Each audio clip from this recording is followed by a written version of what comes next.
Hi guys, so today I'm going to be showing you how I make my delicious, completely vegan, low-fat chili.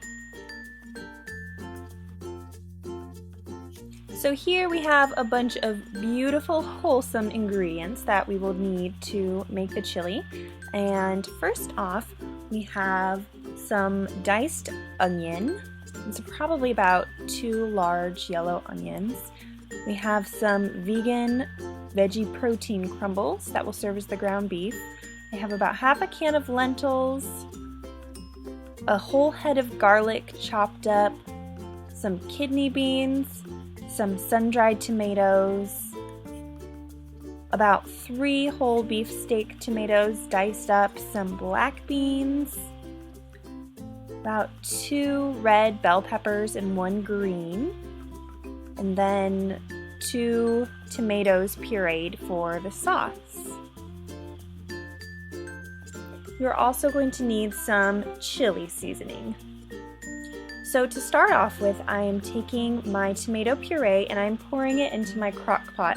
And literally I am making this up as I'm going along, so I don't have any exact measurements or anything. You just kind of eyeball it and kind of get to know the consistency that you want your chili to be. And then I'm just filling that up with water and pouring the rest of that in there just to get any last bit of tomato out. And now I am going to add in my chili seasoning. Now, if I were to go back, I would have put 2 packets of this in there. It didn't make it as flavorful as I had hoped, so I had to go back and add some more seasoning at the end. But you can do whatever you like. Just depends on what you want your chili to taste like. So now I'm just giving that a quick stir. And then I'm going to proceed to add the rest of my ingredients.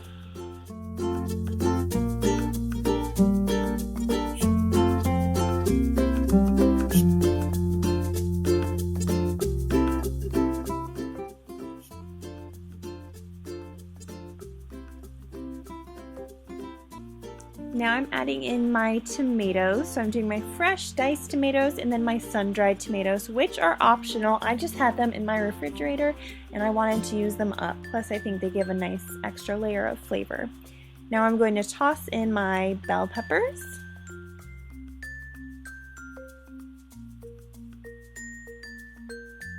I'm going to be using all of my delicious minced garlic.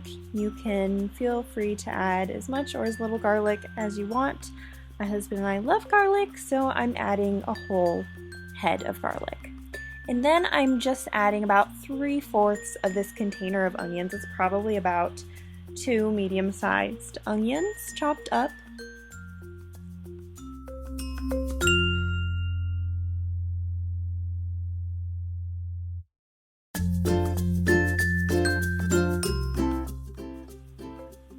Now I'm going to be adding in my lentils, and I'm probably going to be adding half of this. This is about half a can.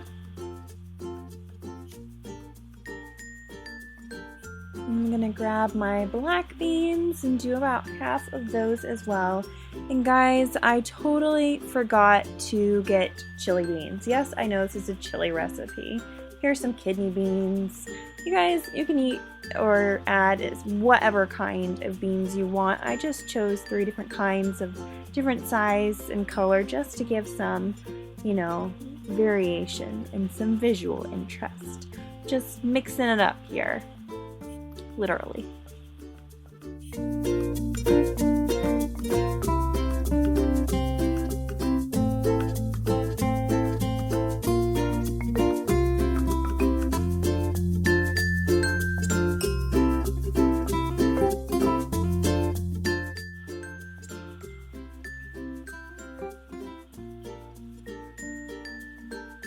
Now I'm going to be adding in my fake meat, and you can add as much of this or as little of this as you want.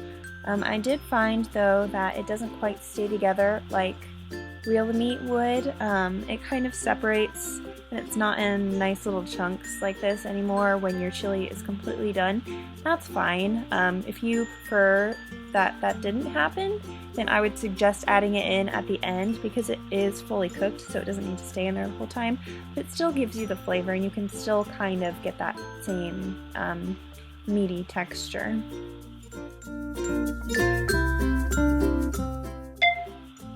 Looking back, I wouldn't have added as much water as I did because when the chili was all finished, it was a little bit too watery for my taste, but if that happens to you, you can just kind of skim the liquid off the top at the end, and then you'll have a thicker consistency of the sauce.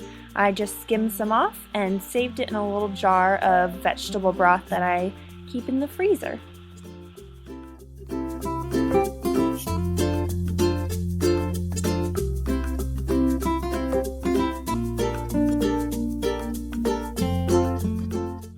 Now you just want to put the lid on your chili, and I have mine on high and I left it for about 3 hours.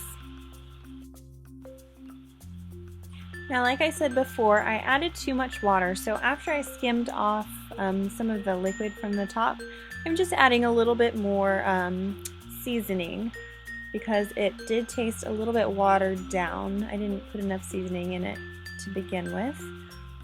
So I just added some of this tomato powder. You can, instead of using water and tomato powder, feel free to use like canned tomato puree or something to give it a little bit more texture and flavor. I just wanted to cut back on the salt, so as I add some salt. I'm only adding a little bit though. I just wanted to be able to kind of control the amount of salt in my dish.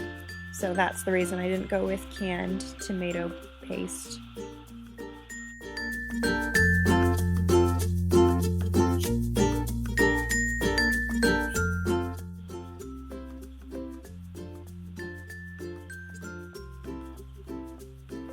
Now here you see me adding just a few more spices because after giving it a little taste test, I thought it was a little bit too bland for my liking, so I'm just adding some garlic powder and some cayenne pepper just for an extra little kick.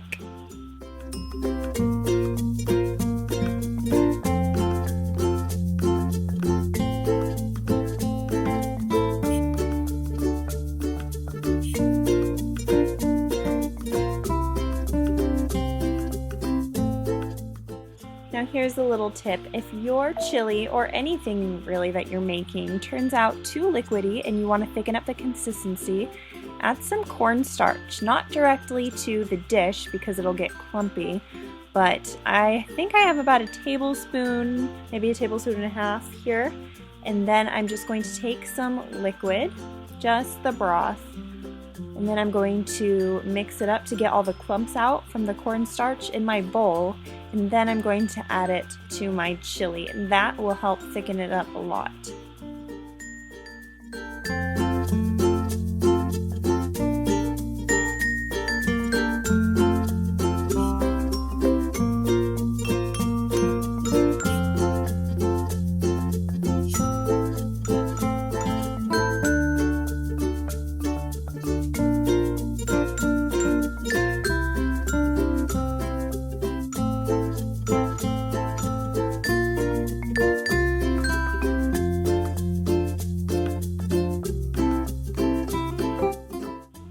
Yum! Here it is, guys, the finished product. And on the side, I'm just eating it with some sourdough bread and some roasted garlic. And then on top, I sprinkled some vegan cheese by Daiya. And then I ate it all.